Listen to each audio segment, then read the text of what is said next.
সাতক্ষীরার খুলনা রোড মোড়ে civil surgeon doctor Mohammad Abdus সালামের অপসারণের দাবিতে মানববন্ধন অনুষ্ঠিত হয়েছে।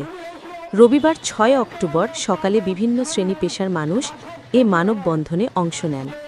অংশগ্রহণকারীরা অভিযোগ করেন, civil surgeon doctor Mohammad Abdus Salam একজন চরিত্রহীন, দুর্নীতিবাজ, ঘুষখোর, নারীলোভী ও মাদকাসক্ত কর্মকর্তা।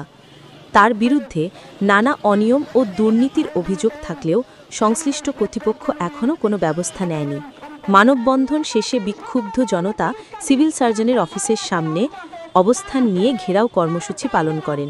তারা দ্রুত ডক্টর আব্দুস সালামের অপসারণ ও তার দুর্নীতির তদন্ত দাবি জানান। অভিযোগের বিষয়ে civil surgeon doctor Mohammad Abdus সালামের বক্তব্য নিতে গেলে তিনি কোনো সউত্তর দিতে পারেনি।